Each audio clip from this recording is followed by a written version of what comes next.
हम इस वीडियो में करेंगे इम्पोर्टेंट क्वेश्चन यानी कि परीक्षा के लिए महत्वपूर्ण प्रश्न पूछा गया है। फर्स्ट है हमारा सिटीज का फर्स्ट चैप्टर, दो बैलों की कथा। कांजी हाउस में कैद पशुओं की हाजिरी क्यों ली जाती होगी? तो क्यों ली जाती थी कि भी एक तो ये पता चल जाए कि भी कोई पशु कांजी हाउस से निकल तो नहीं गया है अथवा किसी जानवर की मृत्यु तो नहीं हो गई है। जिन मालिकों के ये पशु हैं उनसे जुर्माना वसूला जा सके, इसलिए कांजी हाउस में कैद पशुओं की हाजिरी ली जाती थी। सेकंड है छोटी बच्ची को बैलों के प्रति प्रेम क्यों उमड़ आया था? क्योंकि गया अपने बैलों को बहुत मारता था और उन्हें सूखा चारा देता था। तो हीरा मोती के प्रति गया के क्रूर व्यवहार को देखकर भैरव की जो लड़की है उसको अपनी विमाता की याद आ जाती है, क्योंकि उसकी सौतेली माँ थी और वो भी उसके साथ क्रूर व्यवहार करती थी। तो दोनों की उस घर में एक जैसी स्थिति थी, इसलिए भूखे बैलों के प्रति उसके दिल में दया उमड़ पड़ी। नेक्स्ट क्वेश्चन है किन घटनाओं से पता चलता है कि हीरा और मोती में गहरी दोस्ती थी? तो एक तो हमारा ये है कि भी जो झुरी का साला था गया, वो दोनों बैलों को खेत में जोतता था, तो वे दोनों सलाह ना करे कदम आगे बढ़ाते थे। फिर दूसरी बार है कि भी जब वो गया के घर से भागे थे तो भयंकर सांड से उनको भिड़ना पड़ा था, तो दोनों ने मिलकर सांड को परेशान किया था। फिर है मटर के खेत में मोती पकड़ा गया था और उसका जो दोस्त था हीरा, वो ये सोचकर नहीं भागा कि भी फंसेंगे तो हम दोनों ही फंसेंगे। नेक्स्ट है लेखक लंकोर के मार्ग में अपने साथियों से किस कारण पिछड़ गया था? तो उसके कई कारण थे। एक तो है लंकोर का मार्ग चढ़ाई वाला था। लेखक का घोड़ा थकावट के कारण धीरे धीरे चल रहा था, यानी कि वो सुस्त था। लेखक अपने साथियों से पिछड़ गया। वह अपने घोड़े पर बैठा दोन की मनस्तो, वो है मस्ती में आगे बढ़ रहा था। आगे चलकर वह दो राह पर पहुंच गया। उनमें से वह बाएं रास्ते पर लगभग 1.5 मील आगे निकल गया था। तब पूछने पर उसे अपनी भूल का एहसास हुआ था, इसी कारण वो अपने साथियों से पिछड़ गया था। यानी कि कहने का स्पष्ट सा कारण है, एक तो उसका घोड़ा सुस्त था, वो धीरे धीरे चल रहा था। सेकंड कि भी वो घोड़े पर बैठा मस्ती में आगे बढ़ रहा था, इसलिए वो रास्ता भूल गया था और गलत रास्ते पर लगभग 1.5 मील वो आगे निकल गया था। तब उसे अपनी भूल का एहसास हुआ, इसलिए वो पिछड़ गया था। लेखक ने 11वीं हार में सुमति को उनके यजमानों के पास जाने से रोका, परंतु दूसरी बार रोकने का प्रयास क्यों नहीं किया? क्योंकि जो लेखक का मित्र था सुमति, यजमानों के यहाँ हफ्ता भर रुक जाता था। लेखक इतने दिनों के ठहराव के कारण ही उसे उनके यजमानों के यहाँ जाने से रोकता था। परंतु अब की बार 11वीं हार में पहुंचकर लेखक को एक मनोहारी मंदिर में कंजूर की पोथियाँ रखी हुई दिखाई दी, जिनसे उन्होंने ज्ञान ग्रहण करना था और एक पोथी का वजन लगभग 15 शेर था। तो लेखक उनको पढ़ना चाहता था, तो इसलिए उसने सुमति को दूसरी बार जाने से नहीं रोका। नेक्स्ट कहता है अपनी यात्रा के दौरान लेखक को किन कठिनाइयों का सामना करना पड़ा था? तो अपनी यात्रा के दौरान लेखक को एक तो क्या था कि भी उसको भिक्षु का वेश धारण करना पड़ा था। सेकंड, उसे तेज धूप का सामना करना पड़ा और ऊंचे ऊंचे रास्तों पर चलना पड़ा और उसको अपना सामान भी खुद उठाना पड़ा था। आज की उपभोक्तावादी संस्कृति हमारे समाज को किस तरह प्रभावित कर रही है? कि भी आज हम उपभोक्तावादी संस्कृति के फेर में आ गए हैं। हम भड़कीले विज्ञापनों को देखकर उनकी ओर आकर्षित होते हैं और विलासितापूर्ण सामग्री की मांग करते हैं। तरह तरह के टूथपेस्ट, साबुन, तेल आदि हम विज्ञापनों में देखते हैं और उनको खरीदने के लिए आकर्षित होते हैं, जो लुभावना नारा देते हैं और लोग उसी पर ध्यान देते हैं। इससे हमारे जीवन पर बहुत बुरा प्रभाव पड़ता है कि भाई वे हमारे लिए कितने लाभकारी हैं और कितने नहीं, लोग इस बारे में नहीं सोच पाते। लेखक ने उपभोक्तावादी संस्कृति को चुनौती क्यों कहा है? क्योंकि उपभोक्तावादी संस्कृति हमारे समाज को आंतरिक रूप से आर्थिक रूप में खोखला कर रही है और वो अपने सामाजिक नींव को हिला रही है। जो लोग हैं वो बिना सोचे समझे नए आकर्षक वस्तुएं खरीदते हैं, जिससे हमारे देश की संस्कृति में अशांति बढ़ती जा रही है। किस घटना ने सालिम अली के जीवन की दिशा को बदल दिया था? तो वो क्या थी कि अभी उसने नीलकंठ वाली गौरैया की मृत्यु के दुख ने सालिम अली के जीवन की दिशा को बदल दिया था और ज़िंदगी भर उसने प्राणियों के संरक्षण का संकल्प ले लिया था, उनकी रक्षा करने का संकल्प ले लिया था। इस प्रकार गौरैया वाली घटना ने उनके जीवन की दिशा को बदलकर एक पक्षी प्रेमी उसे बना दिया था।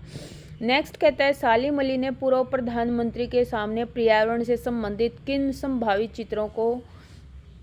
खतरों का चित्र खींचा होगा जिससे उसकी आंखें नम हो गई? तो वो क्या था कि अभी चौधरी चरण सिंह जो प्रधानमंत्री थे हमारे, वो साइलेंट वैली को सुरक्षित करने का अनुरोध करते थे। वे जानते थे कि साइलेंट वैली अब सुरक्षित नहीं रह गई है। हेम सालिम अली मानते थे कि पशु पक्षियों के मारे जाने से प्रकृति संतुलन बिगड़ जाएगा, साथ ही पक्षियों के लुप्त हो जाने से प्रकृति अपनी धरोहर से वंचित हो जाएगी। सालिम अली द्वारा प्रस्तुत प्रकृति के विरुद्ध हो रहे खिलवाड़ को प्रधानमंत्री ने समझा और उनकी आंखें भर आई थी। फिर कहता है, सावले सपनों की याद शीर्षक की सार्थकता। सावले सपने यानी कि जो हमारा संस्मरण है वो सालिम अली की मृत्यु से उत्पन्न दुख को व्यक्त करता है। अब उनकी यादें धुंधली हो गई हैं, अतः उनको सावले सपनों का नाम दिया है। नेक्स्ट कहता है, हरिशंकर परसाई ने प्रेमचंद का जो शब्द चित्र हमारे सामने प्रस्तुत किया है उससे उनके व्यक्तित्व की विशेषताएं बतानी है। तो जो प्रेमचंद था वो एक सीधा साधा और ईमानदार व्यक्ति था। तन पर धोती कुर्ता और सिर पर मोटे कपड़े की टोपी पहनते थे, पैरों में कैनवस के जूते थे। उन्होंने कभी भी अपनी वेशभूषा की ओर विशेष ध्यान नहीं दिया था। फटे जूते होने के कारण उन्हें कोई संकोच एवं लज्जा का अनुभव भी नहीं होता था। अपने जीवन में संघर्ष करते हुए दुखों को झेला, लेकिन अपनी पहचान अपना अस्तित्व बनाए रखा। अब कहता है, टीले शब्द का प्रयोग किन किन संदर्भों के लिए किया गया है? तो टीले शब्द मार्ग में आने वाली संघर्ष, मार्ग में आने वाली बाधाएं, परेशानियां, संघर्ष, संकटों एवं सामाजिक कुरीतियों की ओर किया गया है। प्रेमचंद कभी भी संघर्षों से बचकर नहीं निकले थे। उन्होंने टीले अथवा बाधाओं को ठोकर मारी और वो आगे बढ़ गए थे। नेक्स्ट कहता है, लेखिका उर्दू फारसी क्यों नहीं सीख पाई थी? क्यों नहीं सीख पाई थी? क्योंकि उसकी उर्दू फारसी में कोई रुचि नहीं थी और मौलवी साहब जब उनको पढ़ाने आते थे तो वो चारपाई के नीचे छुप जाती थी। उसके बाद मौलवी साहब उसे पढ़ाने नहीं आए, अतः लेखिका उर्दू फारसी नहीं सीख पाई। लेखिका ने अपनी माँ के व्यक्तित्व की कौन सी विशेषताओं का उल्लेख किया है? उसकी माँ हिंदी पढ़ी लिखी थी, पूजा पाठ करती थी और लेखिका को उन्होंने पंचतंत्र पढ़ना सिखाया था। गीता में उनकी विशेष रुचि थी, मीरा के पद गाती थी वो। ठीक है जी। नेक्स्ट कहता है, मानसरोवर से कवि का क्या तात्पर्य है? मानसरोवर होता है मन रूपी सरोवर, जिसमें हमारे जीवात्मा रूपी जो हंस हैं वो क्रीड़ा कर रहे हैं। सच्चा प्रेमी कौन होता है? सच्चा प्रेमी होता है जो सांसारिक विषय वासनाओं को त्याग कर ईश्वर भक्ति में लीन हो जाता है और बुराइयों को त्याग कर अच्छाइयाँ रूपी अमृत का वो सेवन करता है।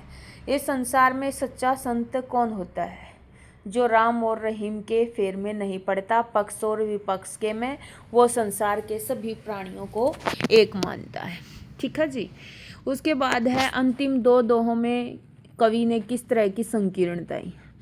एक तो संकीर्णताएं हैं कि भी जो लोग हैं वो राम और रहीम को लेकर झगड़ते रहते हैं, यानी कि हिंदू और मुस्लिम धर्म के नाम पर वो लड़ाई करते हैं।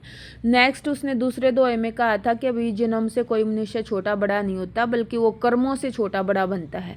अगर उसके कर्म अच्छे हैं तो वो बड़ा है, लेकिन अगर उसके कर्म नीच हैं, भले ही वो ऊंची जाति में पैदा हो, तो वो हमेशा नीच ही कहा जाएगा। जैसे सोने के बर्तन में शराब भर दी जाए तो वो शराब ही होती है और साधु लोग उसकी निंदा करते हैं। अब वो कहता है, रस्सी शब्द से क्या तात्पर्य है और वह कैसी है? तो रस्सी शब्द से क्या तात्पर्य है?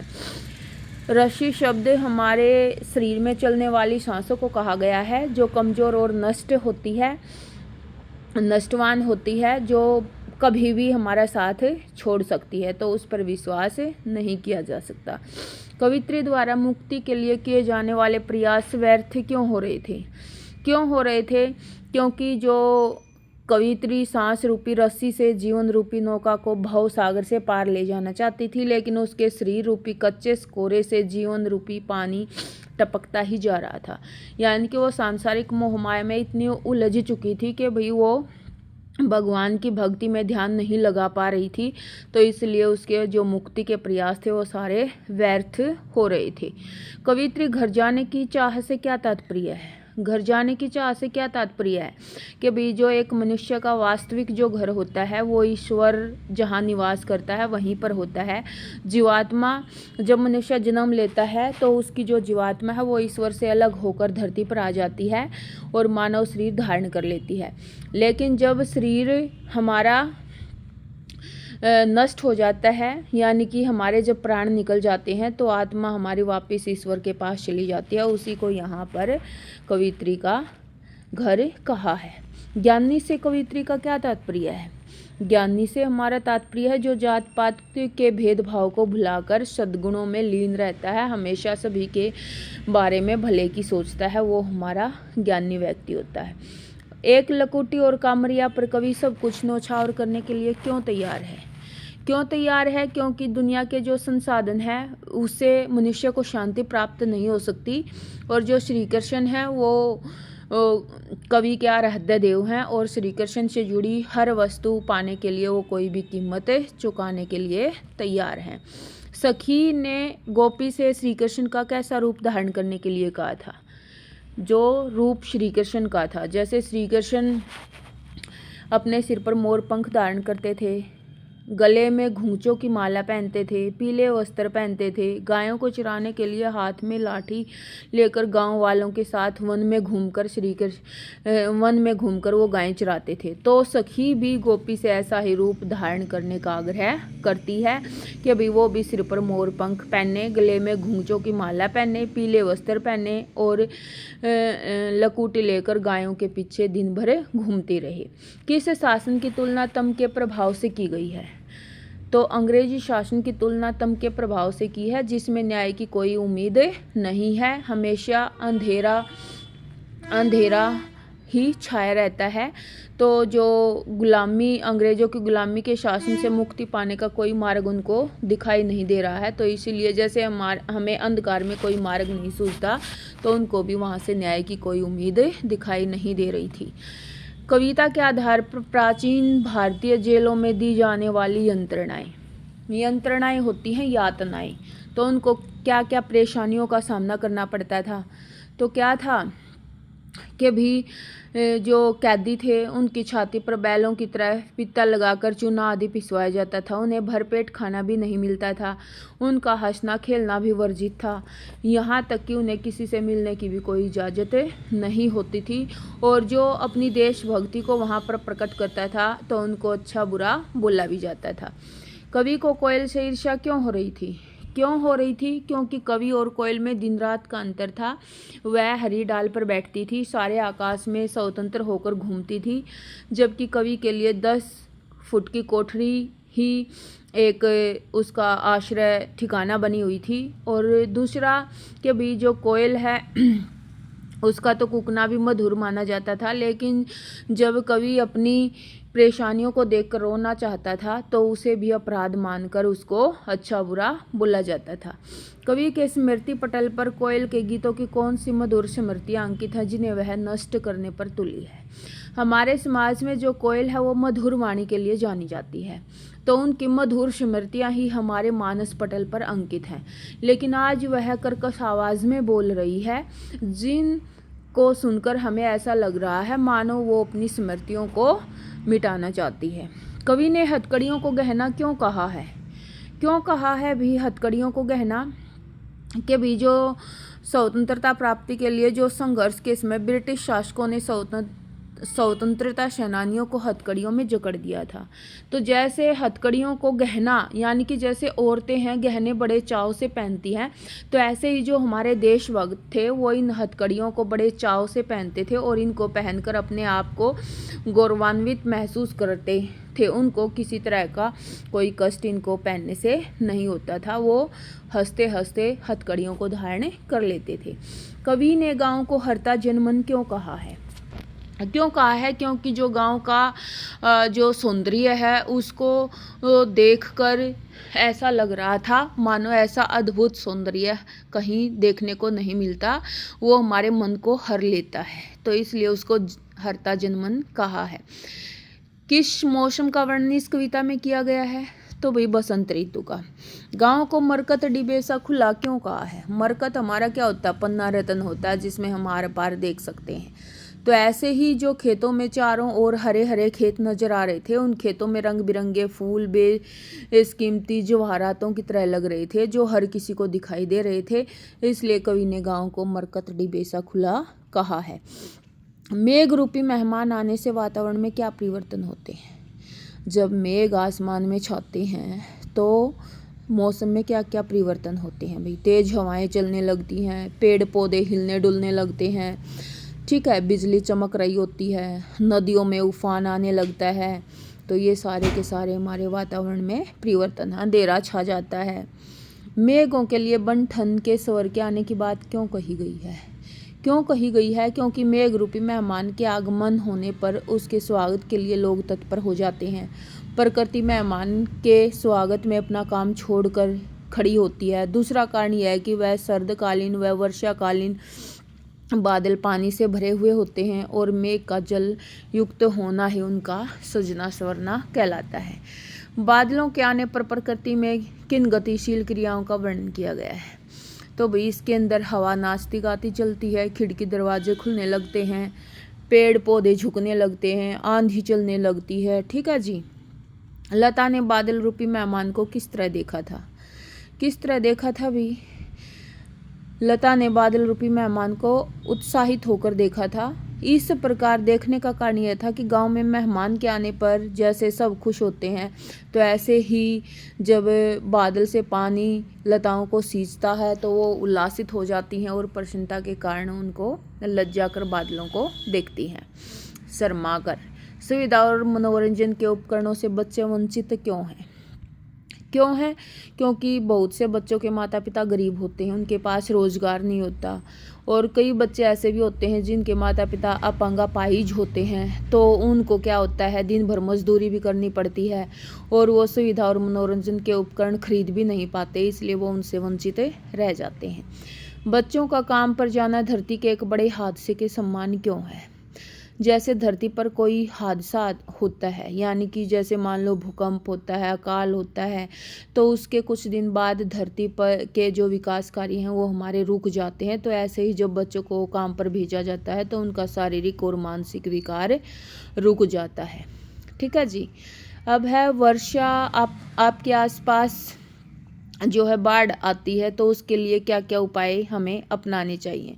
तो ऊंचे स्थान पर जाना चाहिए हमें, बिजली पानी को बंद कर देना चाहिए और समय समय पर जो अनाउंसमेंट होती है उनको ध्यान से सुनना चाहिए, पानी में उतरना नहीं चाहिए, इमरजेंसी किट आपके पास होनी चाहिए और न्यूज़ सुननी चाहिए और ऊपरी मंजिल पर जाना चाहिए, और जो हमारे मवेशी होते हैं, पशु होते हैं, उनके रस्से काट देने चाहिए, ठीक है जी। और अपने स्वास्थ्य का ध्यान रखना चाहिए और भोजन को स्टोर करके रखना चाहिए। बाढ़ की खबर सुनकर लोग किस तरह की तैयारी करने लगे थे? तो भी वो अपने घरों में ईंधन, मोमबत्ती, दियासलाई, कंपोस्ट की गोलियां, पीने का पानी एकत्रित करके बैठ गए थे और बाढ़ आने की प्रतीक्षा करने लगे थे। बाढ़ की सही जानकारी लेने के लिए लेखक उत्सुक क्यों था? क्योंकि लेखक था जो वो बॉय स्काउट का विद्यार्थी था। जब उसे पता चला कि भी उनके क्षेत्र में बाढ़ आने वाली है तो वो उत्सुक था, क्योंकि उन्होंने बाढ़ के बारे में केवल किताबों में पढ़ा था। अब वह बाढ़ का असली रूप उसके समक्ष आने वाला था, इसलिए वह उसको देखने के लिए उत्सुक था। उसके बाद है मृत्यु का तरल दूत किसे कहा गया है?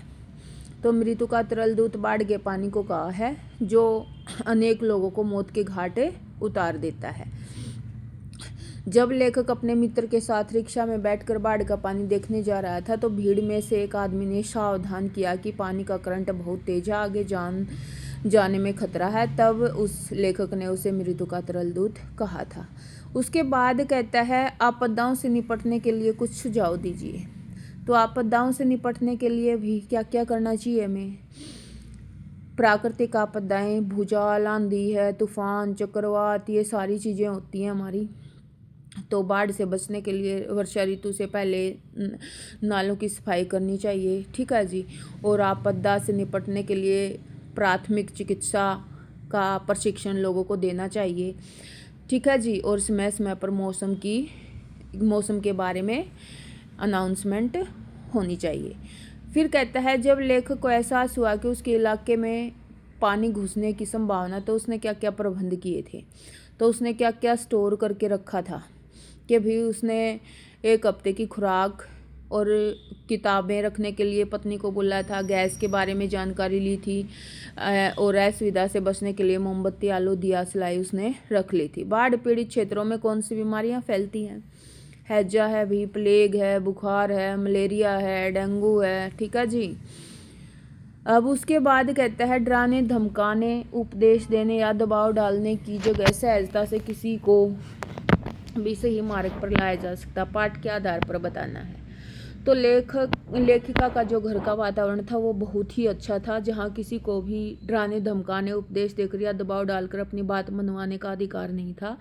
एक बार शादी के माहौल में उस चोर ने उसका फ़ायदा उठाकर वो घर में घुस गया था। तब दादी ने न तो चोर को डराया और न ही धमकाया और न ही उपदेश दिया। चोर द्वारा क्या किया, पानी मंगवाया उसने लोटा दे करके और उसको हिदायत दी कि भाई पानी अच्छे से छान कर भर के लेके आए। फिर वो जब पानी लेकर के आता है तो आधा पानी लोटे में से वो उसको पिला देती है और कहती है कि भाई अब हम माँ बेटा हुए, अब चाहो तो तुम चोरी करो या खेती करो। तो इसलिए उसने फिर चोरी करना छोड़ दिया था। शिक्षा बच्चों का जन्मसिद्ध अधिकार है। इस दिशा में लेखिका के प्रयास।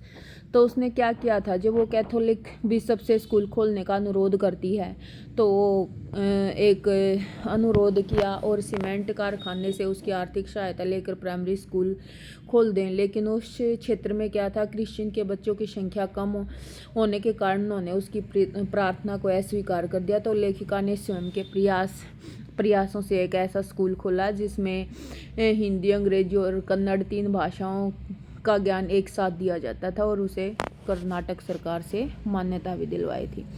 शंकर जैसे लड़के या उमा जैसी लड़की समाज को कैसे चरित्र की आवश्यकता है भी। तो समाज को उमा जैसे चरित्र की आवश्यकता है।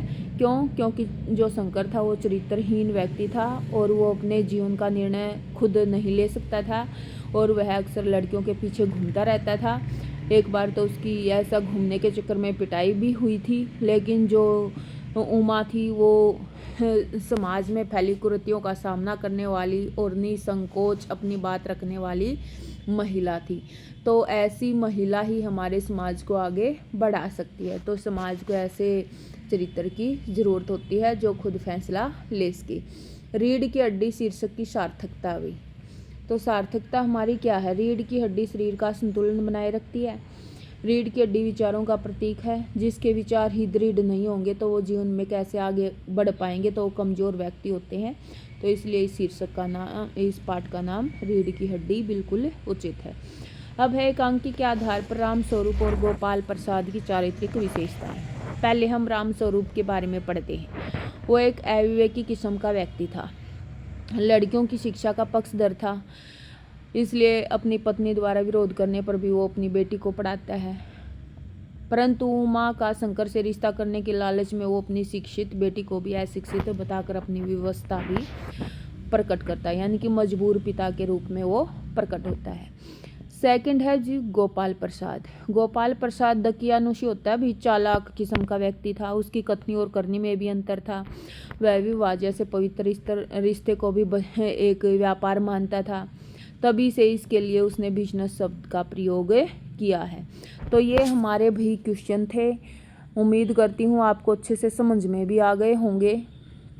तो वीडियो को लाइक करें, शेयर करें और कमेंट करके अपनी प्रतिक्रिया ज़रूर दें कि भाई आपको हमारा प्रयास कैसा लगा और इस वीडियो को देखकर परीक्षा में ज़रूर जाएं।